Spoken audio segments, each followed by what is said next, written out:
Comienza en Es Radio, Es la Crónica de Fernando Delgado. Es libre, es veraz, es independiente, es responsable, es plural. Muy bueno. Bueno, seguimos ya después de este caluroso verano. Menos mal que ha bajado las temperaturas, porque si no nos hubieran bajado a nosotros. Porque vaya veranito. Pero bueno, ya estamos casi en otoño. Mi padre decía que el otoño era lo más bonito que existía en Extremadura, y es verdad. Cuando cambia el color de las hojas, la temperatura no es lo mismo que la de la primavera. El otoño es muy bonito, de modo que bienvenido sea el otoño dentro de unos días. Pero bienvenido sea también con nosotros hoy a Ignacio Sánchez Amor, Nacho para los amigos, que nos va a contar muchas cosas. Desde que ha sido, bueno, es letrado de la Junta de Extremadura, fue el número 1 de su oposición, y desde entonces pues ha estado pasando por altísimos cargos de la Junta, entre ellos vicepresidente, y actualmente diputado, antes se llamaban así también procuradores al corte, diputado de la Cámara Baja, que no sé por qué se llama la Cámara Baja, y los senadores Cámara Alta, pero bueno, ahora nos lo explicará él. Y también con nosotros, nuestro compañero Fran Murillo, que hoy lunes está con nosotros. Muy buena. ¿Qué tal, Fernando? ¿Qué tal, Nacho? Hola. Bueno, Nacho, tú te pegas unos viajes de padre y muy señor mío, porque a veces que te llamo o estás en Turquía o estás en Venecia. Bueno, es que tengo responsabilidades en temas exteriores. Soy presidente de la delegación del Parlamento Español en la OSCE. La OSCE es una organización internacional que agrupa 57 países, desde Canadá, Estados Unidos hasta Rusia y Mongolia, para que te hagas una idea. Y efectivamente tengo mucha actividad, porque además me han elegido este verano presidente de la Comisión de Derechos Humanos de esa organización, con lo cual, pues, por ejemplo, está en Turquía ahora después del golpe de Estado y me voy a las elecciones rusas dentro de un par de días y dirigiré la delegación internacional de unos 50 parlamentarios de muchos países en las elecciones de Georgia el próximo octubre. ¿Y con Siria has hecho algo, Ignacio? No, porque no es el área OSCE, aunque Siria, que afecta lógicamente a toda la vida política turca, en la que yo sí estoy más especializado, pues lo tengo que conocer lógicamente porque afecta a toda la vida política turca, por los problemas con los kurdos, por los problemas directos de la participación del país en las operaciones de guerra, por el terrorismo del ISIS en Turquía. Entonces lo conozco, sobre todo especialmente lo que afecta a Turquía. Por cierto, que hay un candidato a las elecciones americanas, que no son ni demócratas ni republicanos, es un partido minoritario, que en una entrevista le preguntaron por Alepo y decía que era eso. Ese es el nivel de la política en Estados Unidos. No solo de la política, los americanos la política exterior casi no existe en los medios normales americanos, en los medios un poco más urbanos o especializados sí, pero en un señor que esté leyendo su periódico local en un pueblo de Minnesota, el mundo se acaba en Nueva York como mucho. Esa es la cultura política de los americanos, y hemos visto como muchos presidentes y candidatos a presidente realmente se perdían. Aquella señora que era gobernadora de Alaska, otros candidatos como Bush hijo, que se postulaba candidata. Eso es. Siempre tenían problemas porque no conocían la política exterior, porque no ubicaban, porque para ellos Spanish es siempre lo de Sudamérica, y para muchos la España europea es no muy conocida para la gente normal de la calle, y forma parte de la cultura americana. Yo cuando decía al principio Cámara Baja y Cámara Alta, ¿por qué las Cortes como tú es la Cámara Baja y los senadores son la Cámara Alta? Porque históricamente había en los sistemas, al final de las monarquías absolutas, lo que empezó en muchos parlamentos eran dos cámaras. Una cámara que representaba a los estamentos, a la iglesia, a los nobles, y otro que representaba al pueblo. y por eso la Cámara Alta era la que representaba a los estamentos, a la Cámara estamental, en la que había militares, en la que había generalmente gente de la Iglesia y nobles especialmente. Era la Cámara Alta porque era la reservada a las clases que podíamos considerar altas, pero luego lo que se llaman cámaras bajas son las cámaras decisivas en los sistemas modernos, porque son las representativas del conjunto de la población. Ya no representan, como sucede en el Senado, a las provincias, o como sucedía en la Cámara de los Lores a una determinada parte de la sociedad, representan al conjunto de los electores, y por eso son las que deciden cuando hay un gobierno, cuando se cae un gobierno, cuando hay una moción de censura, y son las decisivas. Yo me imagino que en este país, Fran, todo el mundo ahora mismo estarán oyéndonos y en televisión, y se preguntarán: ¿qué está pasando en este país, Nacho? Pues mira, lo ¿Qué que está pasando? Que no se ponen de acuerdo, que es un lío impresionante. Bueno. Que Felipe González dice que si hay unas terceras elecciones, que los 4 tenían que irse cada uno a su casita. Están pasando muchas cosas. Lo primero es que no hay cultura de pacto a nivel nacional. Es decir, no tenemos costumbre. Es decir, hasta este momento, a las 11 de la noche del día de las elecciones sabíamos que iba a gobernar. Y sabíamos que gobernaba para 4 años. Había que hacer pactos, pero se sabía, todo el mundo sabía a las 11 de la noche, 11:30, quién iba a gobernar. Y por tanto no hay cultura de pacto. Ese es un primer problema. Es decir, los militantes de los partidos consideran una traición el pacto, y muchos votantes de los partidos consideran una traición el pacto, porque no hay cultura de pacto como hay en otros sistemas políticos. Y luego hay otra cosa de la que se habla muy poco, y es que aquí los responsables somos siempre los políticos, y aquí nadie recuerda cómo a este país se le ha vendido como un enorme logro que hubiera muchos partidos en el Parlamento. No nos acordamos. Muy democrático, hay que acabar con el bipartidismo, es importante que haya muchos partidos. Oiga, estas son las consecuencias normales de que haya muchos partidos, pero la gente que salió en los medios defendiendo la importancia y lo bueno que era para la democracia que hubiera partidos, nunca le explicaron a los españoles: oiga, pero pasa como en Italia, hay muchos partidos, es muy democrático, pero es muy difícil formar gobierno y es muy difícil que la legislatura dure 4 años. Eso no nos lo dijeron, ¿verdad? Y ahora parece que todas las responsabilidades de los políticos. Oiga, yo conozco algunos medios de comunicación que han promocionado a los partidos como si fueran su estrella mediática.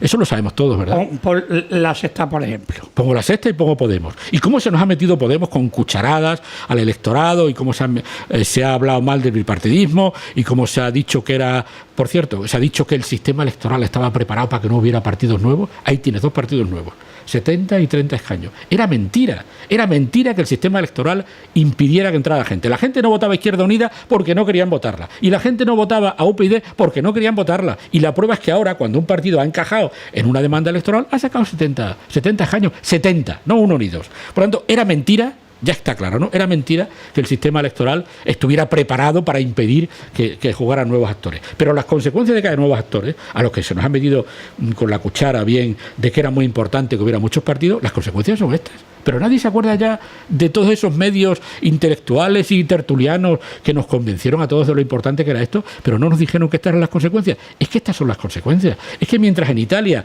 están copiando nuestro sistema electoral para tener estabilidad, nosotros queremos ir a un sistema electoral italiano. Y eso va a ser un disparate.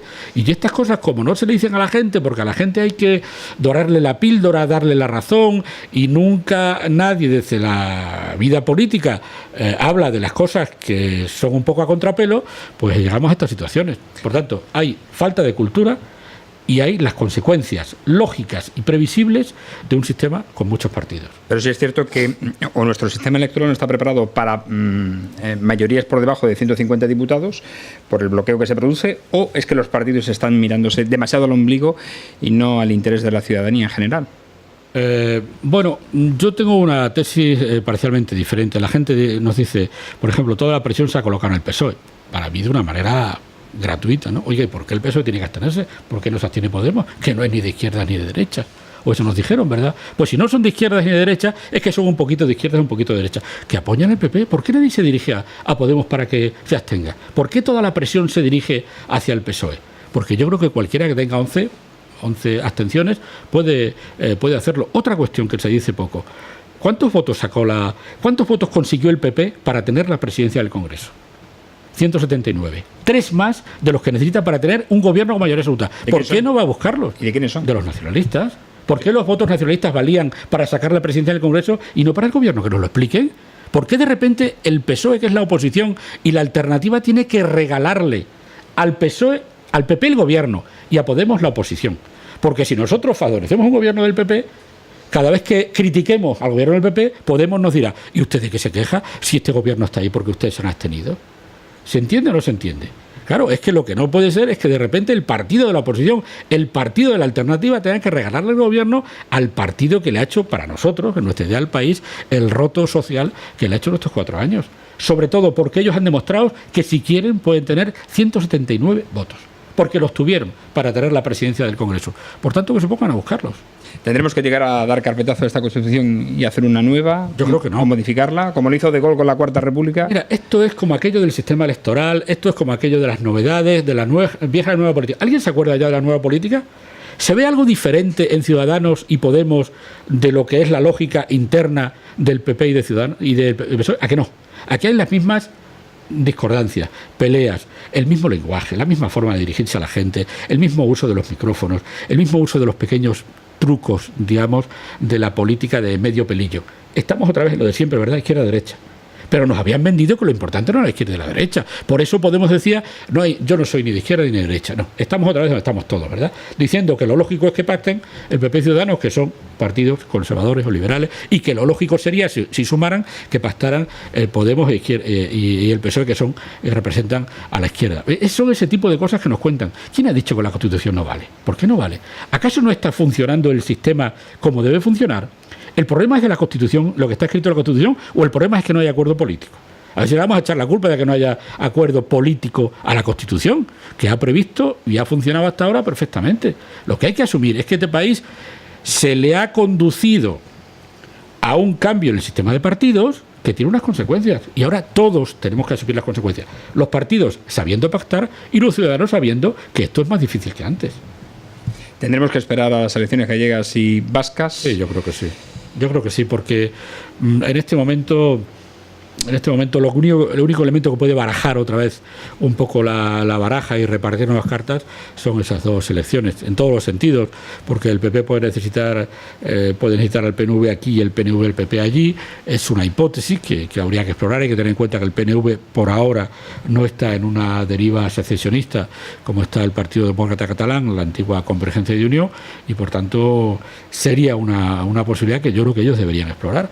En cualquier caso, yo creo que lo que está haciendo el líder del Partido Socialista es lógico, que es, sin querer avanzar ni dar esperanzas, porque los números son muy complicados, también, intentar algo en los dos sentidos en el que ya intentó. Oiga, Ciudadanos y Podemos con el PSOE pueden llegar a acuerdos para dejar un gobierno en minoría del PSOE, para hacer un pacto de legislatura, para hacer un pacto solo de investidura.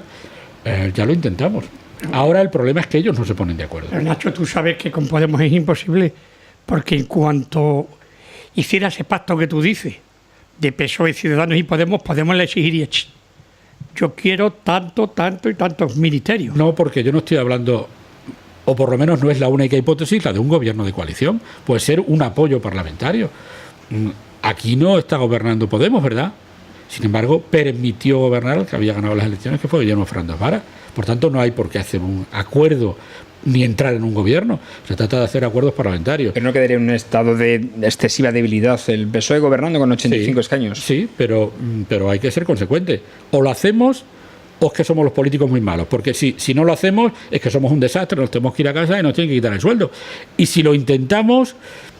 Claro, lo intentamos con las dificultades y sabiendo que lo que va a salir de ahí no es un gobierno de 180 diputados para 4 años. Eso lo sabemos todos. ¿Y por qué no saca el PSOE tajada electoral o rédito en estos momentos? No electoral, sino para el país. Es decir, aprovechar la investidura o dar la oportunidad al Partido Popular y exigirle pues los temas principales, la reforma laboral, la ley de educación, sin. Yo creo que yo creo que por dos temas. Porque la presión del PP sobre el PSOE ha sido contraproducente.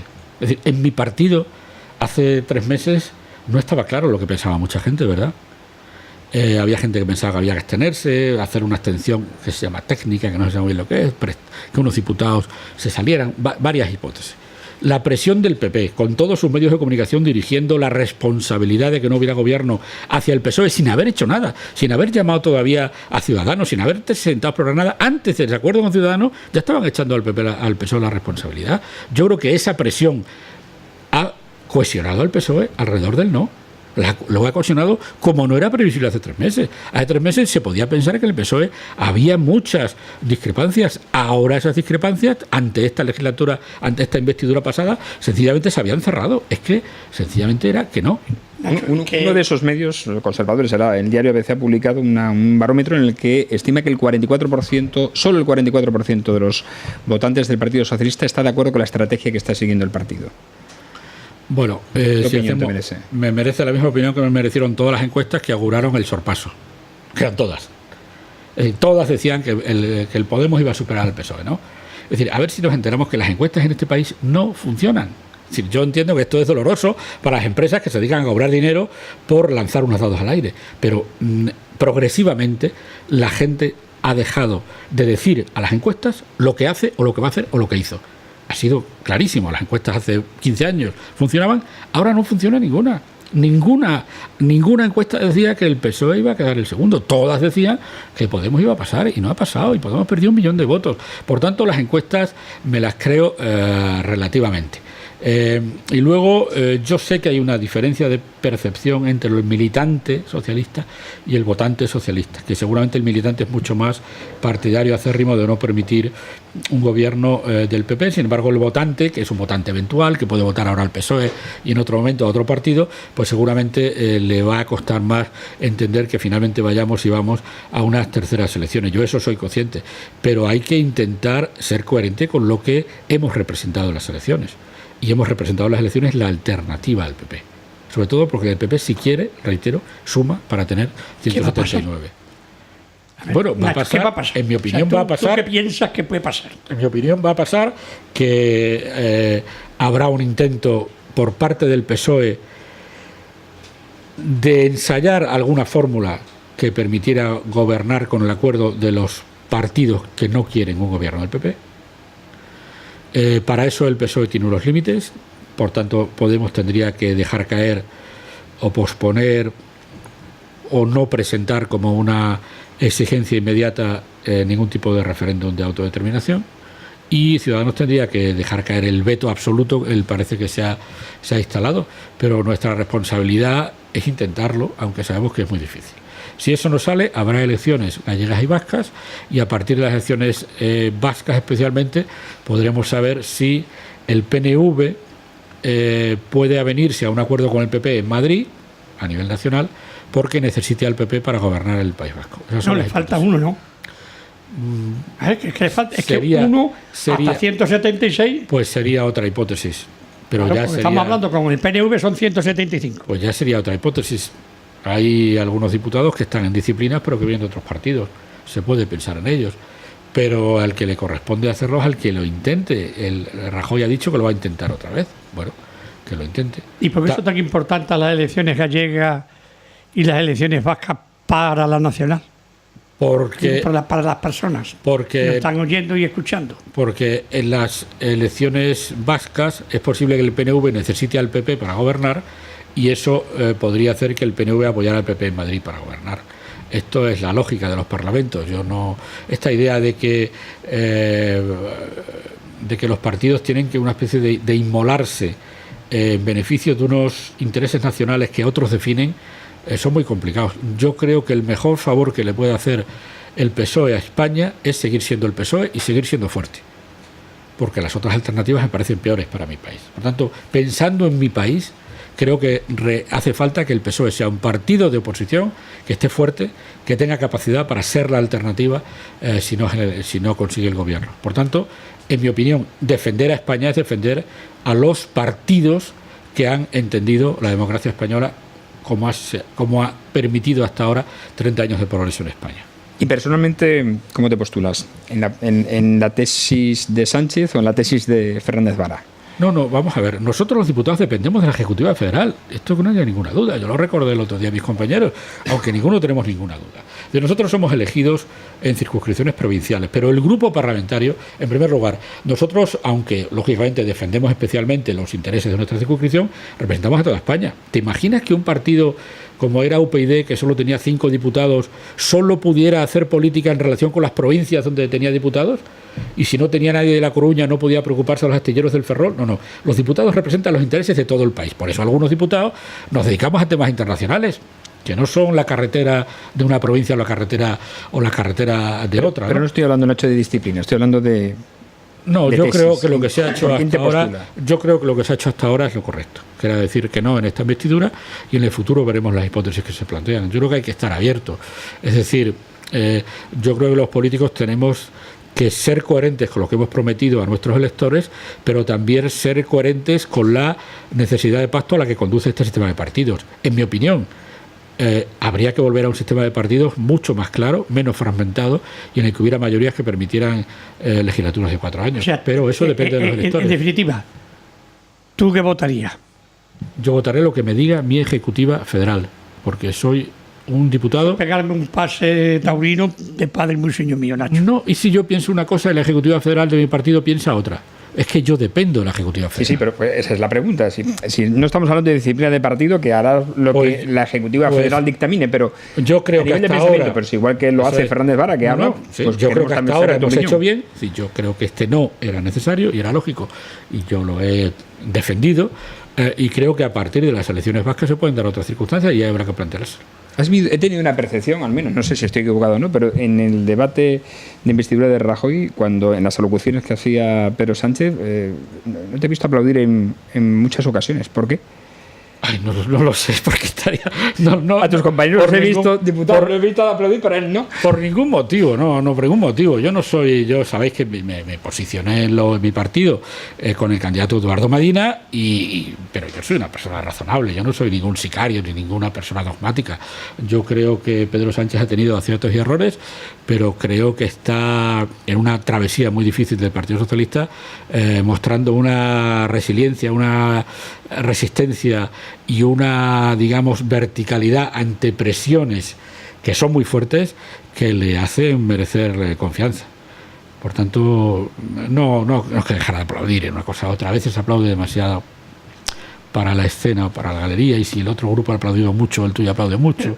Me parece está a la espera, a ver qué cae. No lo sé, siempre hemos dicho eso, pero la verdad es que cuando se decía que iba a saltar la política nacional, en realidad no lo había hecho.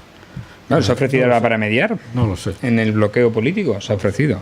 ¿Habrá congreso antes de unas hipotéticas terceras elecciones? No puede haberlo, porque nuestros acuerdos son que no habría congreso hasta que no hubiera gobierno. Por tanto, el hecho de tener gobierno limpiaría el futuro de futuras elecciones, y sería el momento de convocar el Congreso Federal, regionales, provinciales y locales. ¿Y no crees que eso sería el harakiri para el PSOE? Lo digo porque ¿El qué? El harakiri, el que no haya un congreso, el que no haya un eso a la gente no le nuevo importa. Candidato. Eso a la gente no le importa. O se reafirme el candidato que hay ahora. ¿Tú crees que alguien ha votado al PSOE alguna vez porque hagamos primarias y deje de votar al PP porque no haga primarias? A veces los partidos, que nosotros yo creo que lo estamos haciendo bien, consideramos que nuestros procedimientos internos son esenciales para la gente, y la gente no vota en esa clave. La gente no vota en esa clave, y por tanto nosotros lo hacemos porque creemos que es un método más democrático, porque creemos que es una forma de selección adecuada, pero eso no quiere decir que el que tengamos ahora un congreso no vaya a significar ningún tipo de votos. Yo creo que la gente vota en otra clave. Por ejemplo, ¿qué dicen las encuestas del CIS? Que el segundo problema del país es la corrupción. Es mentira. Si la gente pensara realmente que el problema del país es la corrupción, el PP no habría ganado las elecciones y no hubiera subido 10 diputados, porque es obvio que el PP ha tenido una enorme cantidad de escándalos en toda la geografía, en todas las estructuras y tal, y sin embargo la gente le vota, porque la gente dice una cosa en las encuestas y luego vota con otras claves. Ayer fue la diada en Cataluña. Parece que no hubo tanta gente como ellos esperaban.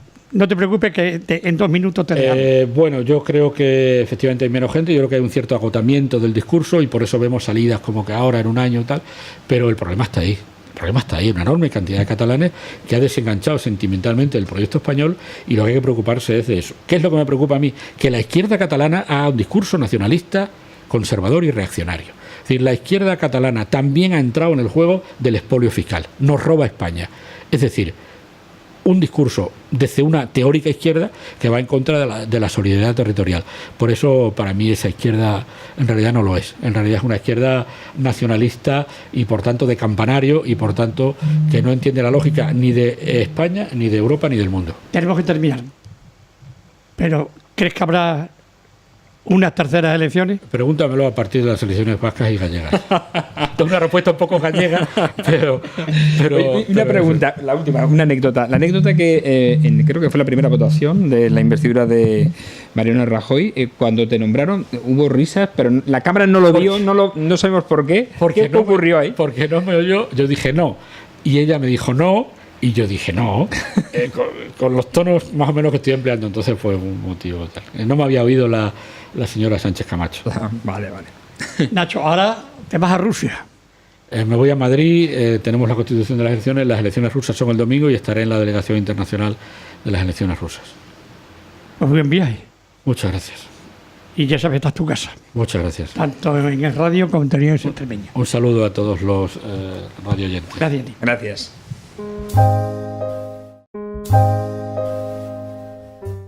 Seguimos en el radio y Televisión Extremeña.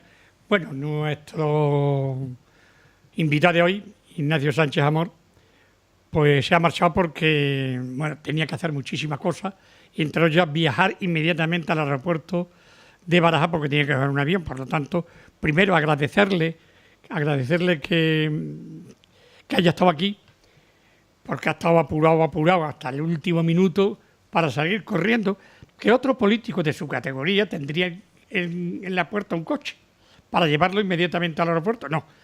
Ignacio Sánchez Amor, con una mochila que siempre lleva, ha salido corriendo de la emisora, corriendo, para coger el coche suyo o alguien que lo lleve, pero no son de los que ejerce de señorito de la política, son de los que es un obrero de la política y sabe varios idiomas, y prueba de ello que es el presidente precisamente del Comité Internacional de Derechos Humanos, sí. De Derechos Humanos. Del Congreso. Bueno, no hemos podido saber su opinión personal. Es imposible. Es difícil. Es difícil. ¿Por qué? Porque sabe latín. Al margen del griego, como antiguamente se estudiaba, pero sabe también el alemán, el francés, el inglés y el portugués. Ha dado una pista, Ha dado una pista en el que ha dicho que, él era de Madina y ha dicho algo ahí, ¿no? Sí. O sea, que con Pedro Sánchez, evidentemente está a sus órdenes porque es su candidato y su secretario general, pero creo que ahí ha dejado caer ya. Una persona creo que muy obediente, más de la cuerda, muy trabajador. Sí, pero creo que más de la cuerda del pensamiento de Fernández Vara. No te quepa la menor duda.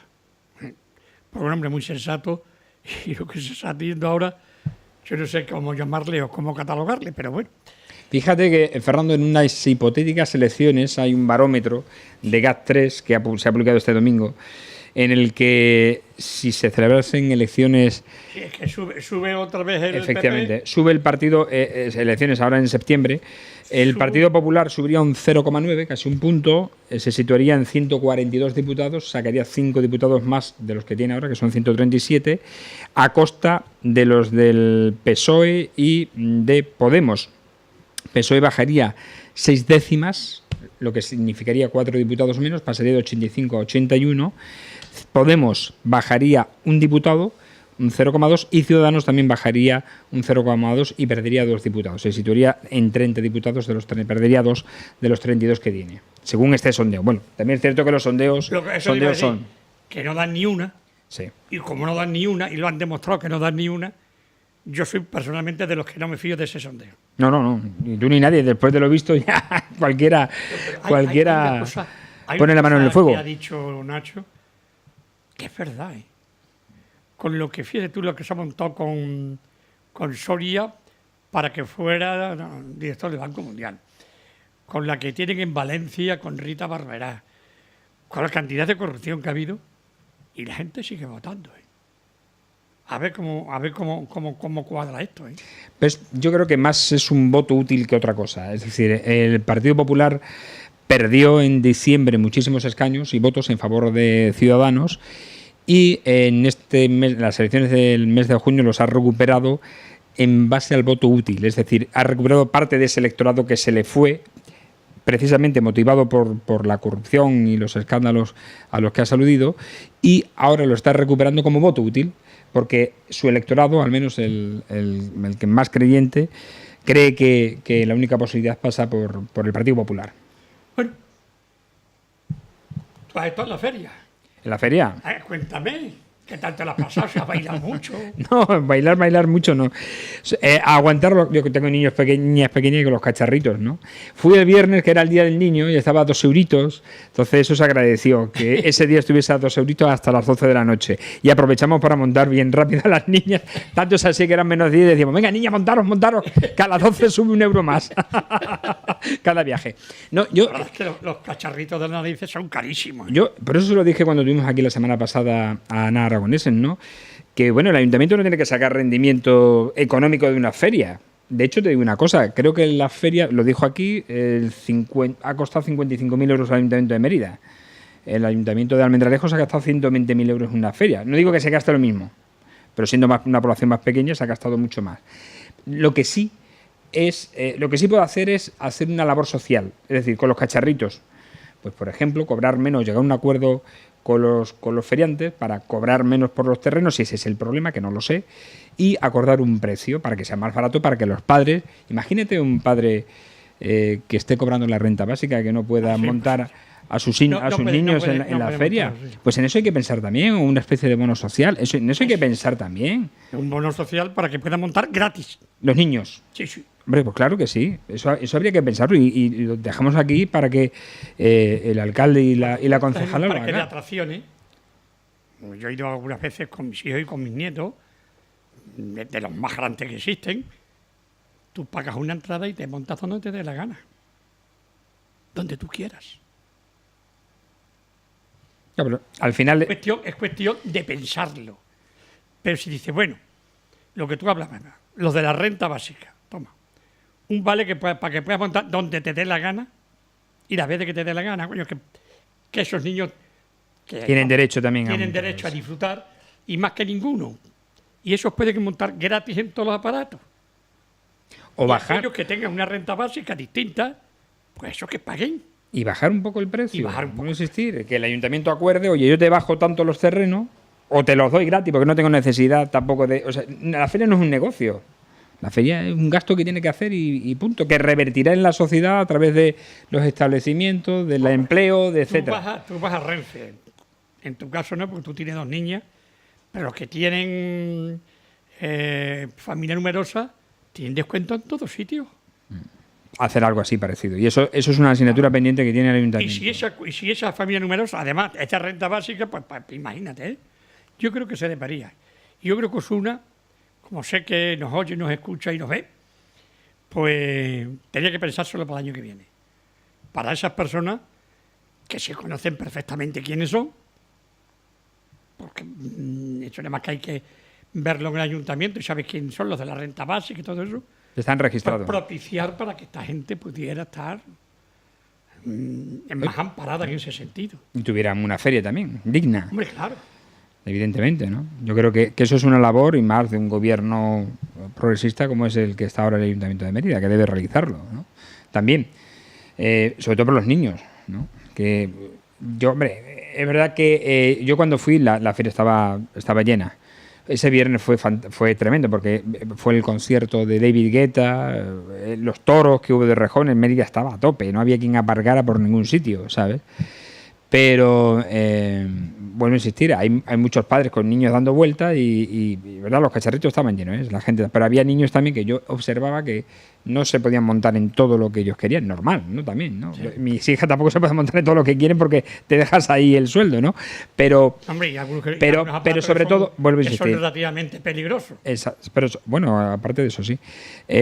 Sobre todo por las familias que no puedan, ¿no? Que ni siquiera van a la feria seguramente por no poder gastar, ¿no? Con sus hijos y no poder montar en los cacharritos. Es una triste... En el centro bien, ¿no? Yo he estado poco, la verdad. Yo que con niñas no puedo estar en el centro, no puedo estar de copas. Aquí tenemos a personas que sí han estado, las que están detrás de la cámara, sí, y podrán contar. Yo poco. Maima y Mar. Sí. Esas se la han pasado bien. Y por lo demás creo que... Yo por la sonrisa que tiene mi compañera Mar y Maima se la han pasado bien, pero bien. Y es normal. Claro. Es que antes la feria no tiene nada que ver con esta. Yo me acuerdo que yo conocí a mi mujer en una feria.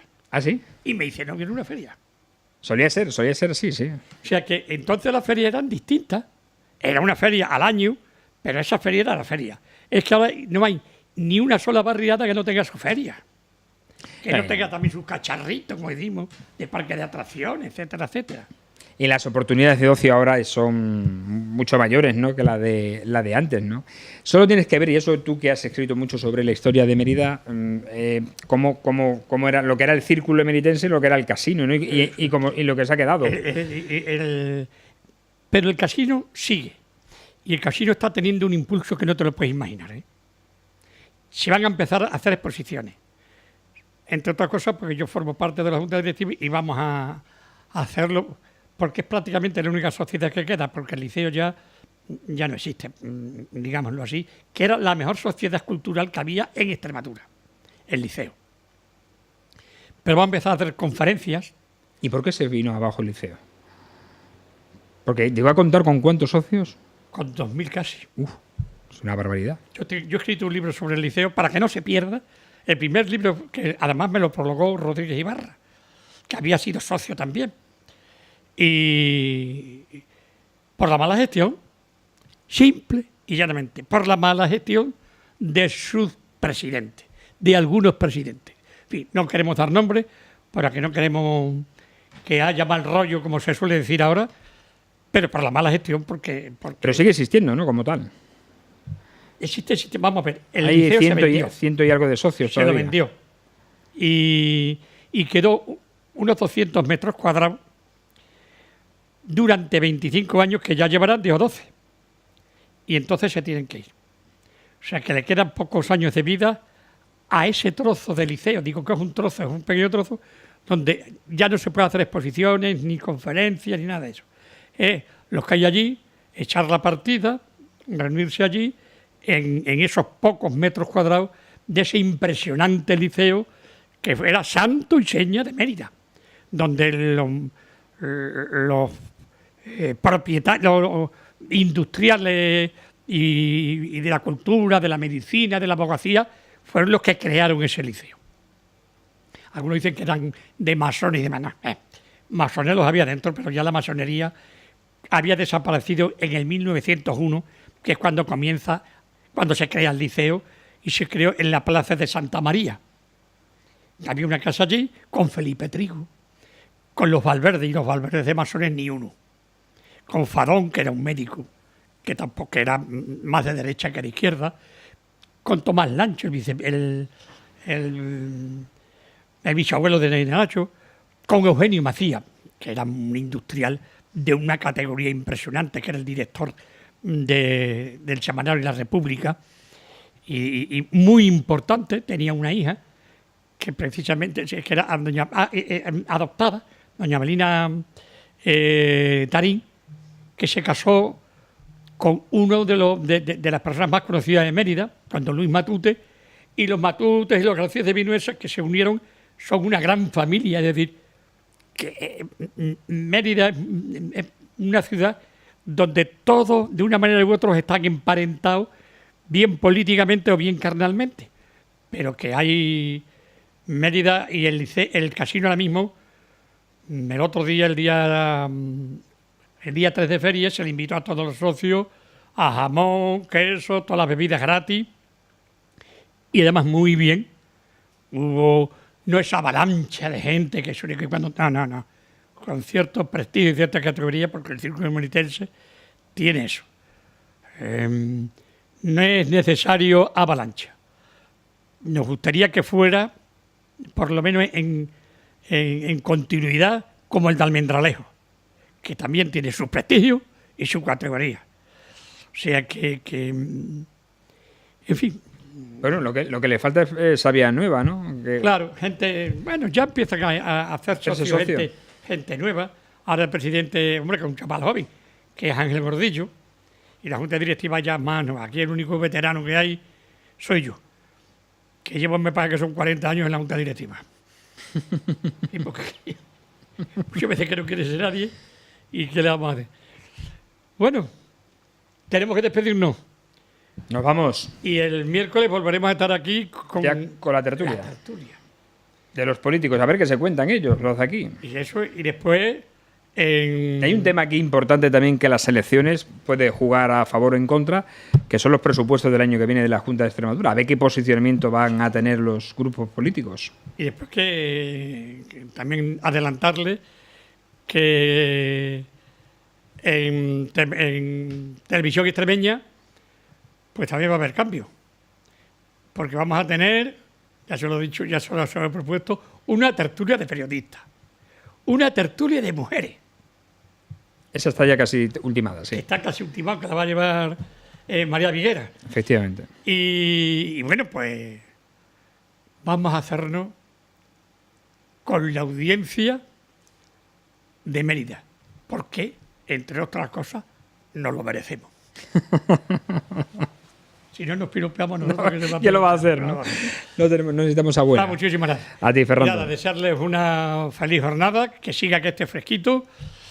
Y Mar, mi compañera, Maima, la cámara, Frank y un servidor, les deseamos lo mejor.